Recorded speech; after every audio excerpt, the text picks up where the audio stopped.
Welcome back to Gooseberry Homestead. Reba here. I'm outside and it's raining, and I've been checking on my starts in my greenhouse today, and I'm looking at the all the limbs on all of my trees and bushes and everything. And I'm just going to show you the apricot tree here. On the end we have red buds throughout the tree. I suspect more will develop in the next week or so, but we got fruiting spurs all over this little tree, and I am so excited that I'll actually be getting some apricots this year. I'll probably make sure it's thinned out pretty nicely because it is a young tree, and I don't want the branches to get overloaded with too much fruit. So I do have one bud that's breaking down here, and you can kind of see the pink on it coming up. So this one's getting ready to bust open, you guys. It's going to be the very first blossom on this little apricot tree to break open. And so all of the buds on all of the trees and all of the bushes are starting to just swell and get ready to come to life again. So on the Crandall Currant, we've got some green right there at the tip, and throughout we're getting some leaves up on this part here, and it's looking pretty awesome, you guys. I've got flowers developing, grape hyacinths down in my my pots. A lot of these have grown from seed, as well as where the bulbs multiply themselves. So I have so many. I get the crows. See, there's one. The crows, oops, I threw it into the grass. The crows keep digging them up. Here's one right here. I'm just gonna poke it back down into the ground. There we go. And anyways, yeah, the crows keep coming over here and they keep eating the bulbs, but I've got so many, you guys, that I don't think I'm gonna lose out, honestly, with them eating a few bulbs here and there. But they like coming over to my pots and getting into them. But I'm so excited. I'm not quite sure how I like the overall structure of this Crandall Currant. Last year I had to use a lot of stakes to hold the branches up. This year I'm going to try to just not do that, because I really want only the strongest branches to make it on this. And it wasn't overloaded with a ton of berries last year. So I really just wanted to focus on just getting really good strong branching. So continuing on, I had gotten all of these maple leaves from my friend from the church, and I mulched a bunch of my stuff. Well, there was seeds mixed in there, and I've got a little maple tree coming up. I don't know if it's a sweet maple, if it's just a regular maple, but I do believe you can tap any kind of maple tree. So I'm gonna go ahead and let that one grow. It's gonna be one of those bigger trees that you don't have to shape and keep small. The apples are looking good, and I'm wondering if this top section is actually a fruiting spur. I'm really new to growing the apple trees, you guys, so forgive me. I'm not exactly sure, but it's really fuzzy right here on the end, so I'm not sure. We'll keep an eye on that. We'll see if we get any blossoms on this tree. If not, then it's not a maple. It's not a maple. It's definitely not a maple, but it's definitely not a fruiting spur if it doesn't blossom out. So we'll know here very soon. I did have asparagus in these little pots here, and I do have some asparagus in the bottom of the around this section here, and I don't know, let's see, I don't know if anything's pushing up or if the cold killed it off this year, because I moved it. Nope, it didn't kill it, you guys. We got asparagus right there. So I'm gonna push that back over, and we'll let that asparagus come up on its own. And these are my more mature asparagus in the big pot. And so we're gonna go along here. I'll probably end up possibly planting the rest of my asparagus into the other ones.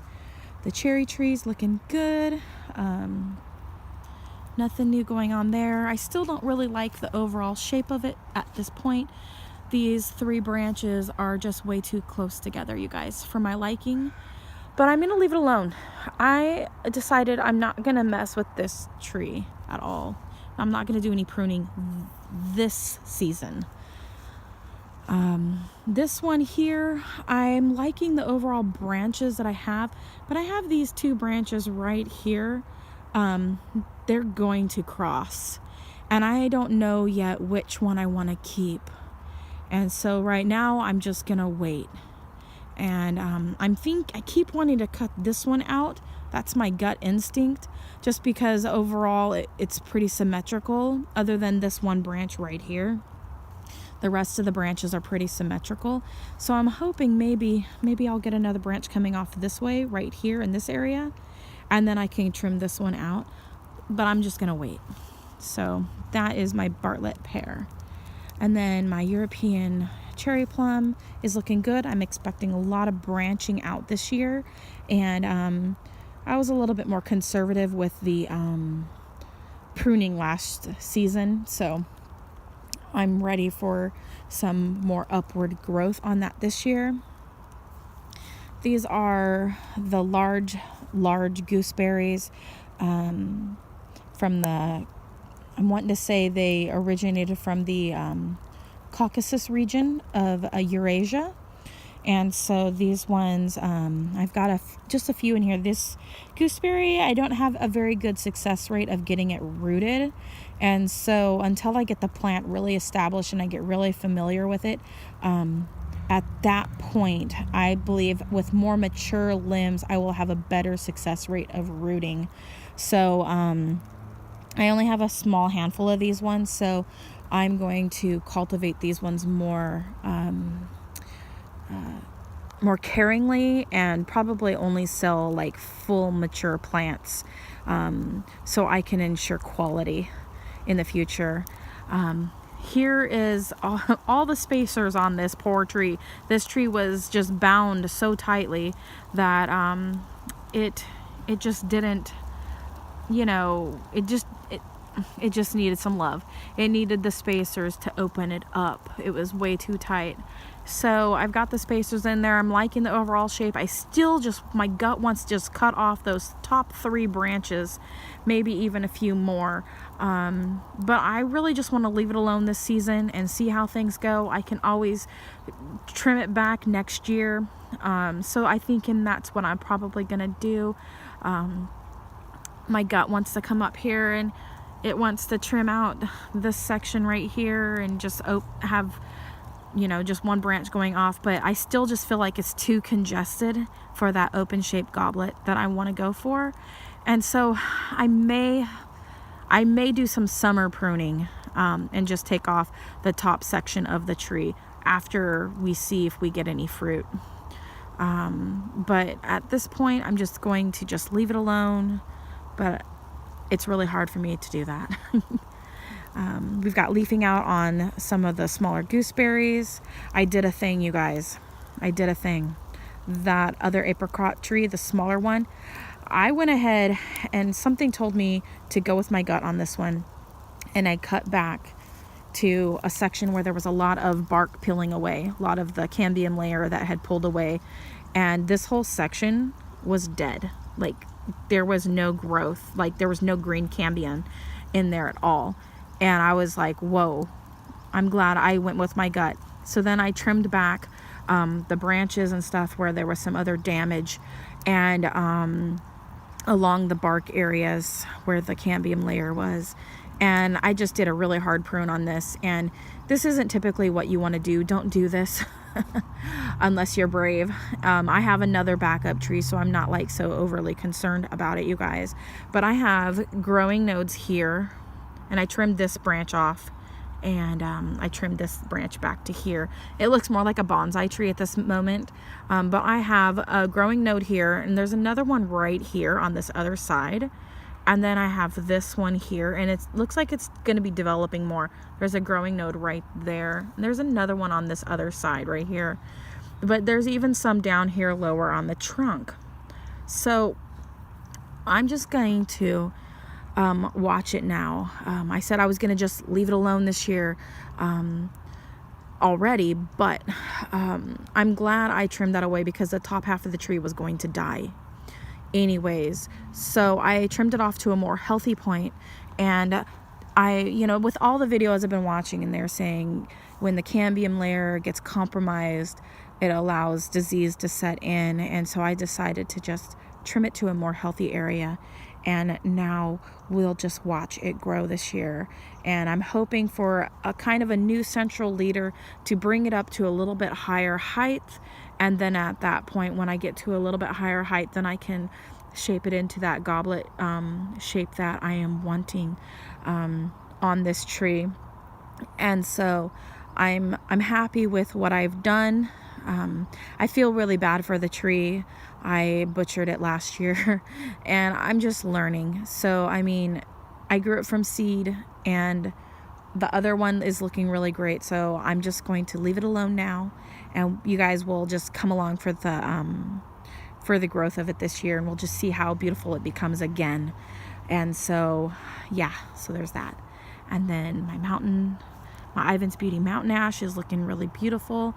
My second I got it for $5 out of the second spin at Rain Tree, and it is a beautiful little tree. And so I'm really excited for the growth on that. I've got some grape hyacinths and some strawberries planted in the base of it, and it's doing great. I think these are flowers growing in this, so I'm thinking they're petunias. So I'm gonna let those grow and see what they develop into. We've got growth and leafing out on the Russian olive trees. This is a fruit. This isn't a true olive, you guys. So, but we've got leaves coming on. You can see the little leaves there. Leaves, and the nodes are all swelling along the stem. So you can see that. So we're going to be getting leaves out. It's going to be leafing out, and it's going to be getting more branches. The apples are coming along nicely. We've got leafing out on the sharp blueberry that I have growing here. I'm excited for there to be new growth and new berries growing higher on the tree where my dog can't pee. I'm excited about that. We all should be. I've got bud swelling on the Alesso, and I'm excited. I've got 2 new nodes here. They're going to put out new branches and stuff there. We've got leaves coming on here.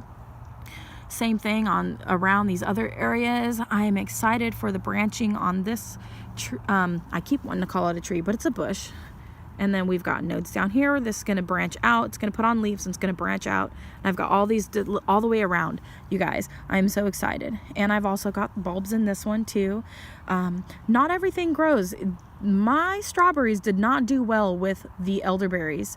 I noticed them dying off last year and I had to move them into new pots. So I figured I'd try the bulbs and see if the bulbs would do good in with the elderberries, and they did great. So there might be something in the roots system of the elderberries that don't allow other species of things to be able to grow. So keep that in mind when you're planting something near your elderberries. I decided to plant the flowers. I figured the flowers might do good, and so far so good. They seem to be thriving pretty well. The crows have gotten to these ones quite a bit. But I'm excited about the new branches that are going to be forming on the Alesso this year. Then my pink lemonade is doing good. I researched this, and apparently you've got to let these go. These will ripen later in the season. So I'm going to wait until closer to the end of October or the beginning of November for harvest time versus trying to eat it in beginning of September. So we'll see if I get a better strawberry, but it was more red than it was pink last year. And then this is the Thundercloud elderberry. It looks beautiful, you guys. The sun came out and it looks beautiful. I trimmed it back quite a bit, and I was able to get a lot of cuttings off of it. And I'm gonna do the cuttings this next year the same time I do the gooseberries, and I will do the same thing with my I'm wanting to say the crandall currant. I'll do my cuttings for all of those bushes in the second week of February and or the first week of February, and start doing the sales for that on my Etsy shop. And I will be selling, you guys do your research. Only buy from people that the plants are exactly what they are stated to be, because I bought all of my plants, at least these ones right here, I bought them from a box store. These ones I got at a nursery. So I know that what the variety says they are is what they are. My gooseberries, however, I bought those at a German not a grocery store, a German, I guess it would be considered a box store. They have like their own little shops in their own little tiny villages, and my gooseberries just said gooseberry. They didn't say the variety. And so I don't know the variety on my gooseberry. And then my large gooseberries that I had gotten, those were really huge, and those were based on how big they were, I assume that they are from the Caucasus region, because from my research it showed that the larger gooseberries, and basically all gooseberries, originated from that region originally. However, the larger gooseberries tend to be from that region, from the research I had done. And I could be wrong, but I'm just learning here. But I don't know the variety but that was a really yummy variety too. It was in between the dessert gooseberry and the tart gooseberry, so it had a really excellent flavor. And so I'm excited to get gooseberries on that one as well, and I'm hoping that the berries will be of a larger size. So I'll keep you guys along this journey of watching my gooseberries fruit. I actually haven't had any of my gooseberries fruit or set any kind of fruit here in the United States yet, so I'm hoping for some fruit this year. And I'll just keep you along for that journey. Now here is the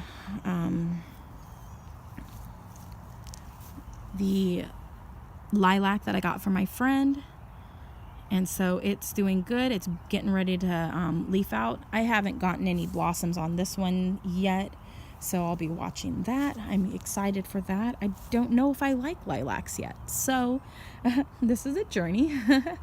And then this is just a pot that had some of the Japanese maple tree seeds in. So we'll see if any of those germinate this year. And then lastly, my apricot tree. Everything seems to be doing good. Even the graft on the peach seems to be looking okay, so we'll just keep an eye on that. Gotten all the thorns off of my rose bush.